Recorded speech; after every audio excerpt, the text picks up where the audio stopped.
¿Qué haces, Luca? ¿Cómo estás? Hola, Seba, ¿cómo estás? Bien, acomodándome los cables. Veo que tenés muchos apuntes. Sí. Te escucho.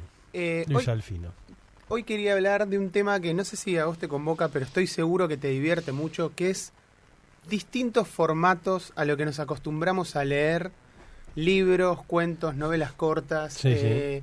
qué nos gusta más, qué nos gusta menos. Y yo anoté varios tipos de formatos que hay, que puede ser tapa dura, tapa blanda, ómnibus, fanzines, novelas cortas, encuadernaciones especiales, y preferí hablar de uno que abre un montón de temas, después podemos pasar a otro, que es los ómnibus adentro de la literatura. Ajá. Esta idea de que podemos separar en tres, que es, en el primer grupo podemos decir que los ómnibus son como una especie de recopilación gigantesca que trae, por ejemplo, todos los poemas de la autora o el autor, todos los cuentos completos del autor o una saga completa. Por ejemplo, no sé, la guía del viajero galáctico de Douglas Adams en un libro completo. Después podemos encontrar otro tipo de ómnibus que es una antología gigantesca, o sea, una antología temática. Por ejemplo, no sé, el compendio de lo oculto y que haya, no sé, 100 escritores del siglo XX adentro de un libro gigantesco que está todo, de alguna manera, conceptualizado por un tema. Y después el tercer, si se quiere, grupo de ómnibus, yo creo que el más difícil, el más codiciado, siempre más solicitado, el más buscado, es la obra completa de una autora o un autor. Un autor que por ahí falleció joven o una autora que no tuvo tanta obra o nunca fue conocida, y en un libro de, qué sé yo, que entre 500 y 700 páginas está toda su obra. Quería empezar hablando de este libro que se llama 10 novelas de César Aira, que salió hace un par de años, de Random House, y que usualmente los ómnibus tienen ese formato, si se quiere, incómodo, de ser algo grande, de tenerlo todo, y justo acá estoy para defender esta edición de 10 novelas de César Aira, porque trae muchas novelas de César Aira publicadas en Beatriz Viterbo, una editorial más chica, entonces permite que novelas... Eso de Penguin. Exactamente, Penguin Random House sacó este libro, sí, que trae varias novelas difíciles de conseguir de César Aira, de los 90, adentro de un tomo, y lo cual ayuda a que... Está El divorcio ahí. Exactamente, El divorcio, gran libro, y ayuda a que, por supuesto, los que quieren comprarse novelas de César Aira y no pueden porque las viejas novelas están carísimas... Son inconseguibles. Exactamente, estén adentro de un libro que trae todo. Entonces yo te pregunto, Seba, ¿qué opinión te merece, por ejemplo, Cuentos completos de Mario Lebrero, que trae todo a la idea de ir a buscar cada tomo de cuentos de Mario Lebrero separado? O sea, ¿qué preferís? ¿Tenerlo todo de una? No, todo de una. Todo de una. A veces son muy incómodos de leer.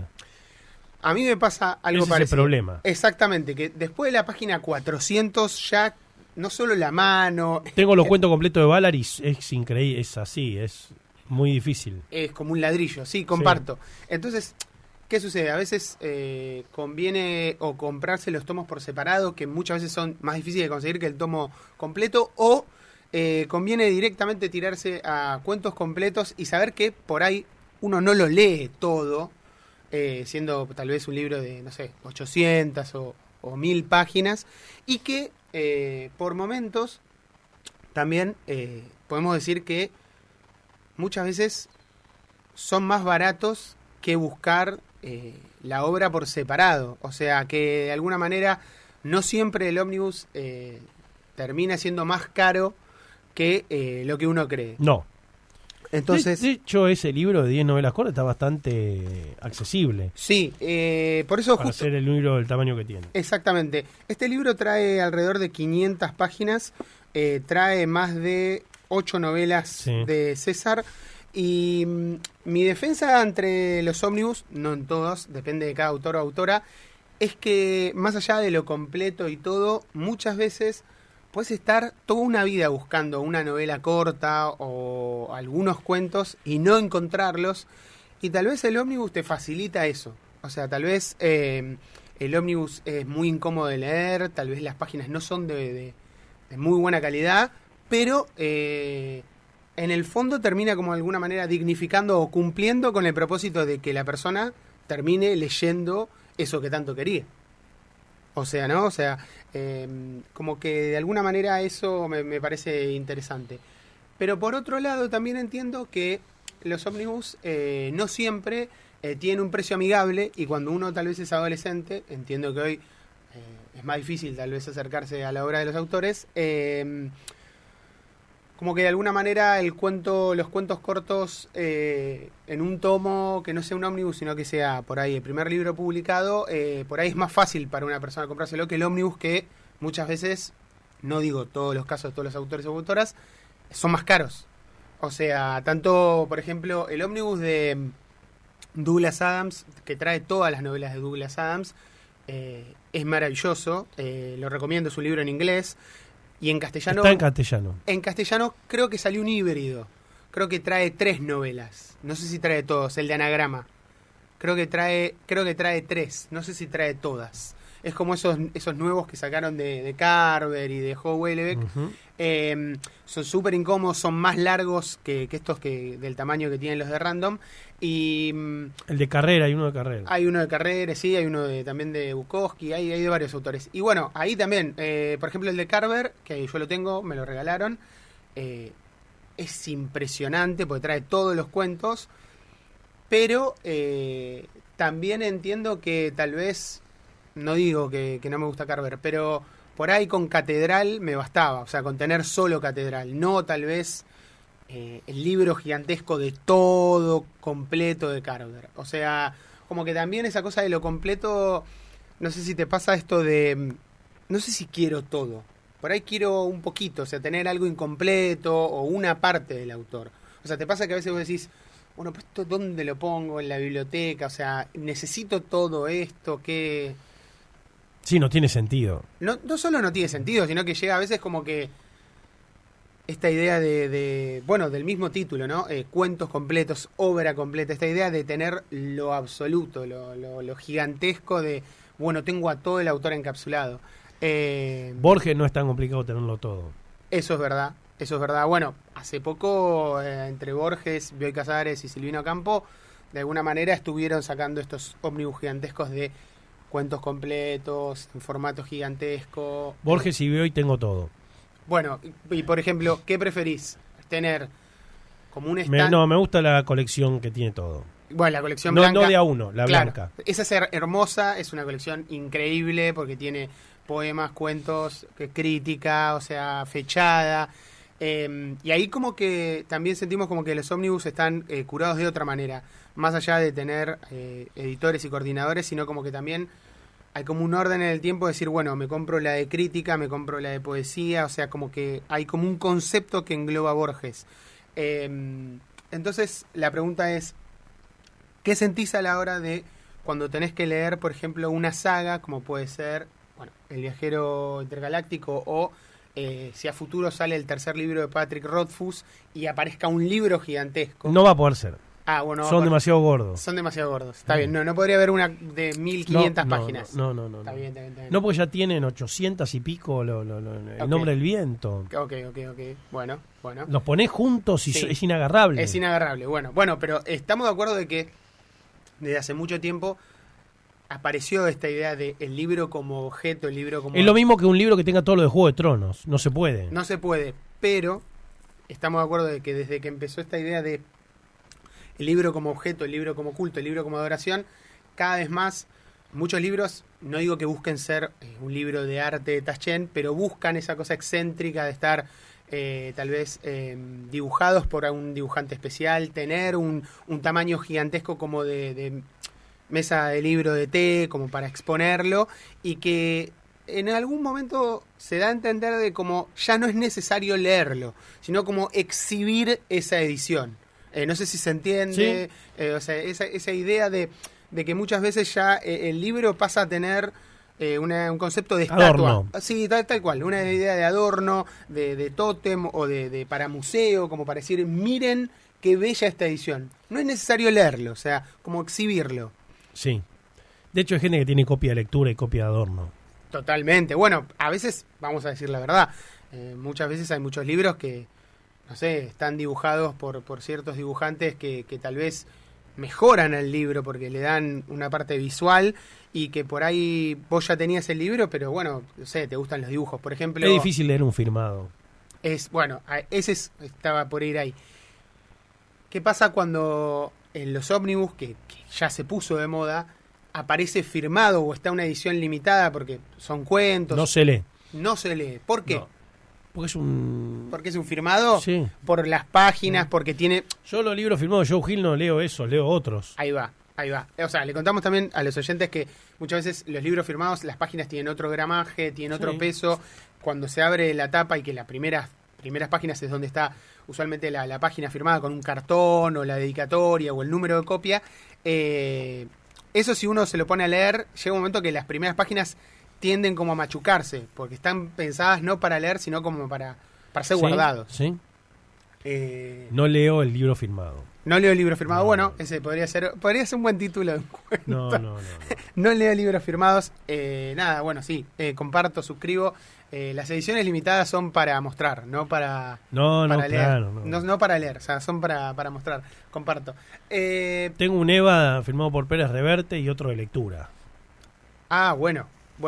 Ahí va. ¿Sí? Ahí va. Es una edición. Ujú. Está bien, sí. O sea, como que se da de que, además de que no solo la firma y la edición, sino que también esta traba de ¿para qué lo voy a leer si ya tal vez lo tengo en otro formato que inclusive muchas veces es más cómodo Sí. y no un armatoste?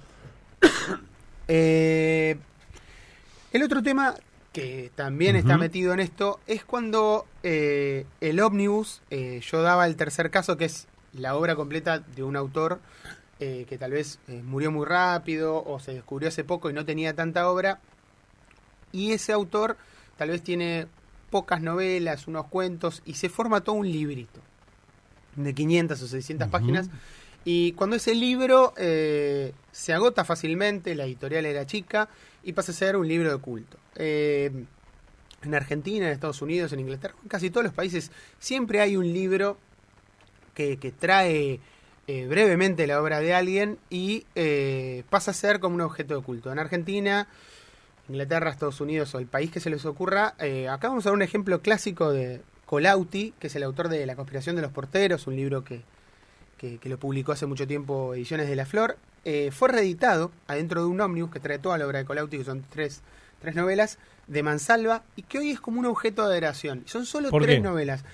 Porque tuvo una tirada pequeña, tuvo una tirada de menos de 2000 ejemplares, hace como más de 14 años, y nunca terminó de encontrar su público, ¿no? O sea, hemos alguna vez hablado de qué pasa cuando la obra nunca encuentra el público, tal vez no tuvo buena prensa, está en crisis los lectores del autor, no tuvo la valorización o tal vez lo experimental que fue en otra época, que la gente lo acepte hoy, y llegó a un techo y es eso, y tampoco, vamos a decirlo de una manera medio fría y triste, muchas veces no es negocio volver a reeditar el libro. O sea, por más que sea muy lindo publicarlo, armarle una tipografía, armarle un buen prólogo y ponerle comentarios atrás para que azucaren o endulcen a la obra, a veces es, bueno, este libro no vendió lo suficiente, no pegó, no encontró a sus lectores, no encontró a nadie, y pasa a ser un objeto oculto. Entonces, te pregunto, Seba,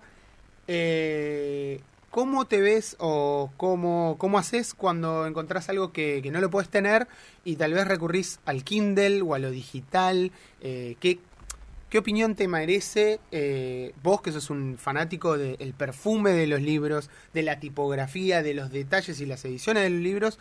Tal vez pasarte a lo digital porque, bueno... porque A no se puede veces encontrar. lo he hecho, pero no es lo que hago generalmente. ¿Y eso a qué se debe? ¿A una cuestión de curiosidad o una cuestión de lo físico, lo material? Solo terminé de leer un libro en digital cuando era imposible conseguirlo en físico. Bueno, exactamente a mí me está pasando algo parecido. O sea, Pero este, por ejemplo, ¿se consigue en digital y que mencionabas? el que mencionó, que yo sepa, no. Entonces, acá abro otra puerta, que es que a veces uno cree que está todo lo digital y a veces no. A veces, lamentablemente, se hace más difícil. Yo sí puedo decir de que hay mucha gente que trabaja para que se escaneen los libros, haya PDFs, hay gente que reescribe los libros en Word, pero no todo se encuentra, lamentablemente, y me está pasando que hace muy poquito estoy leyendo una novela que es muy difícil de conseguir, que se llama El Señor Horror, de David Britton, y la estoy leyendo... ¿De qué es? Es ciencia ficción, es una novela de fines de los 80, es una historia alternativa donde el personaje que se llama William Joyce, que existió, un nazi que era propagandista y que trabajaba en la radio, sigue trabajando en Berlín, en la Alemania que ganó todo, y bueno, te cuentan qué hubiera pasado si los nazis ganaban, y las aventuras de este personaje, sumado a, de alguna manera, qué se puede hacer en los límites de la literatura cuando alguien quiere buscar los excesos. O sea, por ejemplo, mostrarte descripciones de muy mal gusto de cómo matar a una persona, de cómo es un campo de concentración, de cómo es la vida cuando sos un nazi, un antisemita, un villano. Y bueno, lo que busca el escritor es llegar e intentar de construir lo más inhumano de un personaje y ver los límites de la ficción. Obviamente este libro fue muy polémico cuando salió, el autor estuvo preso 4 meses y bueno, de alguna manera un montón de autores los fueron a proteger, como por ejemplo Clive Barker, Michael Moorcock, Alan Moore, Ramsey Campbell, bueno, muchos autores de la clásica Inglaterra de los 80 de terror y ciencia ficción, diciendo que en verdad el autor no era nazi ni nada, sino que simplemente era un libro de excesos y obviamente de historia alternativa. Y bueno, por supuesto esto le propagó una fama muy fuerte porque es uno de los pocos escritores en la historia de Inglaterra que llegó a estar preso y que su libro fue prohibido. Entonces decidió de alguna manera capitalizar toda esa chapa y empezar a producir cómics y más novelas adentro de este universo. Lord Horror hoy es un personaje clásico de la literatura y de los cómics de Inglaterra, por más allá de que sea culto, está súper, pero súper conocido en el ambiente, inclusive llegó a estar en la BBC porque Clive Barker pidió hacer un especial sobre él. Y nada, es un libro, por supuesto, como acabamos de decir, es un libro que el autor llegó a estar preso y todo, entonces es un libro muy caro, de arriba de más de 1.000 euros, y tuvo una tirada muy chica porque es de una editorial independiente, entonces no tenía ninguna manera de conseguirlo, entonces bueno, lo estoy leyendo en PDF en el Kindle y nada, bueno, no tengo otra manera de poder acceder, o sea, inclusive pregunté a varios conocidos que están en Inglaterra, en Europa, si había alguna manera de conseguir una copia y me han dicho que no. Es esa idea de callejón, que creo que te ha pasado, Seba, con Marcelo Fox o con algunos autores, cuando uno llega a una especie de callejón en el que es, bueno, ya hice todas las preguntas, ya hice todo, estoy acá, llegué acá. Espero que en algún momento poder acceder al libro en físico, pero no se ha podido todavía. Pero por suerte, por otro lado, sí pude acceder a algunas historietas de Lord Horror, porque fueron readaptadas en historieta y también a otros libros, porque, bueno, me fueron llegando de gente que me ayudó a conseguir esto, pero es como esa idea del camino, ¿no? De cuando uno quiere lo imposible, por más allá de estar leyendo en digital o comprando cosas en físicas, todo se encamina. Y nada, bueno, cerrando un poco la idea de lo digital, me pasa algo parecido, pero también, no sé si te pasó esto, que es, más allá de que el Kindle o leer en digital no tiene olor, no tiene tipografía, no tiene pasión, siento como que muchas veces la biblioteca Alejandría que te prometen, el deseo está desplazado. No sé si te pasó como que vos decís, bueno, o sea, está bien, tengo una biblioteca de Alejandría en la computadora, o sea, tengo toda la obra de, qué sé yo, Bioy Casares, Silvino Campo, el escritor que quieran, Ramsey Campbell, Barker, pero tal vez cuando lo cargo en el Kindle no me dan las mismas ganas de leerlo que si lo tengo en papel. Sí. O sea, eso ¿no? que te digo, o sí. sea, por ejemplo, no sé, hace poco me cambié unas ediciones que tenía de los libros de la sangre y me compré una de Valdemar que tiene una tapa impresionante de Santiago Caruso, y ya tenía acá de Clive Barker varios libros en digital. ¿Qué es el marrón? El marrón, bueno, son unos poemas, microcuentos de Jodorowsky con dibujos de Roland Topor. lo quería traer a colación por esta idea de cuando cuentos cortos ya tienen esa idea de tener a un dibujante también como protagonista y esta idea de libro objeto, pero un poco más fino, ¿no? O sea, poca tirada para pocos, nunca logra ser popular, nunca se reedita. ¿De qué año es? Si mal no recuerdo, creo que es de 1963. A ver, vamos a... ¿Eso de acá? Esto es de México. Se publicó en México 1963, una edición de 1000 ejemplares.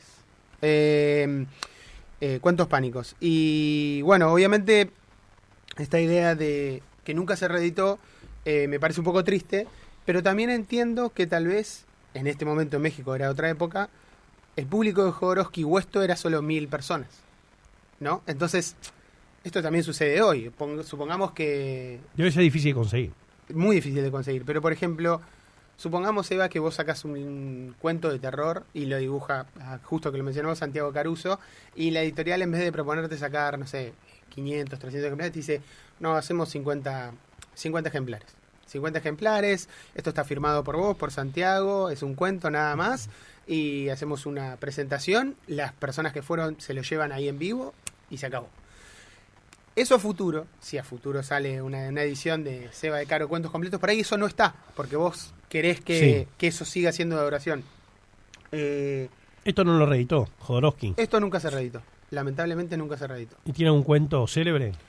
No, no tiene cuentos célebres, son cuentos que están bien, o sea, estamos hablando de un Jodorowsky de los 60, antes de hacer las películas, antes de hacer... Quizá lo primero que hizo. De las primeras cosas que hizo, la época en la que hacía Aníbal 5, pero la versión mexicana, no la versión para los cómics de Francia, estaba encontrando su camino y era una época en la que Jodorowsky ya estaba muy metido con el surrealismo y ya lo conocía a Copy, obviamente a Roland Topor y a varios autores importantes, pero bueno, todavía no había hecho no solo las películas, sino también ese carrerón que tiene de cómic, onda El Incal, Arno, o sea, conocer a todo un montón de dibujantes como Moebius, Druillet. ¿Cómo llegó a escritor de cómics?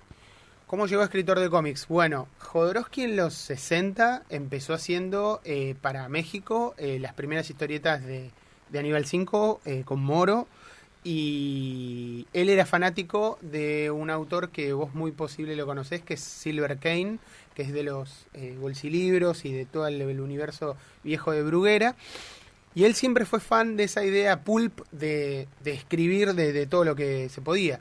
Jodorowsky, recordemos que en la década de los 60 era dibujante también, y hacía una cosa llamada Fábulas Pánicas, que era como un dibujo, como si fuera para el diario, un solo dibujo con un diálogo. Eso significaba algo. Eso sí se reeditó hace poco. Y antes de llegar a Francia, en los 70 y antes de hacer cine, Jodorowsky ya tenía esto de Fábulas Pánicas y lo de Aníbal 5, y llega a los cómics de la siguiente manera. En la década de los 70, después de las películas, Jodorowsky es abrazado por la editorial, si se quiere, más importante para ese momento para Jodorowsky, que es Humanoides, que publicaba una antología que se llamaba Metal Hurlant. Esa antología lo que le permite a Jodorowsky, que ya había colaborado con Moebius para hacer una película de Duna, es hacer un proyecto. Ese proyecto es El Incal. Y a partir de ahí, que uno se pregunta, wow, Jodorowsky, una de sus primeras obras es El Incal, es súper madura, súper impresionante, ¿cómo fue que...? Bueno, Jodorowsky ya tenía hecho antes el camino hecho, ya había hecho películas, ya sabía cómo tratar con actores, con actrices, con productores, problemas, ya había escrito cuentos y todo, pero todavía no estaba de alguna manera armada, si se quiere, su figura. Esto de los cómics van a Francia, la literatura va a Latinoamérica y el cine lo hago en Estados Unidos. Eso todavía no estaba. Cuando empieza a publicar El Incal en la revista Metal Hurlant, Jodorowsky, que es uno de sus primeros hits y goles fuertes en la editorial, a Jodorowsky se le abren las puertas, porque para cualquiera que no leyó El Incal, las primeras páginas dibujadas por Moebius son un mundo nuevo. O sea, si nunca lo leyeron, solo con las primeras páginas de ver a una persona que se está, si se quiere, tirando o suicidando y cayendo en un pozo donde hay un montón de personas mirando, te dan ganas de saber cómo sigue eso. En ese momento Jodorowsky, ya al haber hecho películas, ya tenía un renombre, y por supuesto la editorial va a empezar a hacer lo que pasó con muchos autores como Neil Gaiman o Alan Moore, que es que la editorial empieza a darle los mejores dibujantes al guionista para que empiece a hacer una obra. O sea, como Neil Gaiman en Sandman tuvo Vértigo la idea de, bueno, te damos a todos estos dibujantes para que sigas escribiendo lo mejor. Bueno, Jodorowsky le pasó algo parecido, y de alguna manera podemos decir que entre el Incal y con los autores que ya venían trabajando en la Metal Hurlant, Jodorowsky ahí, si se quiere, empieza su gran carrera como guionista de historietas, y bueno, por supuesto que hasta el día de hoy sigue escribiendo con asistentes o teniendo, si se quiere, algunos trabajos más, si se quiere, elaborados, porque bueno, es una persona bastante grande, tiene arriba de 90 años, y bueno, obviamente tiene asistentes que lo ayudan con el tema de lo que son diálogos, descripciones, pero bueno, nada, obviamente un guionista que recomendamos para leer, para aprovechar, porque tiene una obra gigantesca de la cual no se puede resumir solo con el Incal. Se puede leer un montón de Jodorowsky. Para empezar, creo que el primer libro que se me viene a la mente, por supuesto, que es el Incal. Es una historieta que cambió la regla de los cómics. Se publicó en casi todas partes del mundo. ¿Qué año?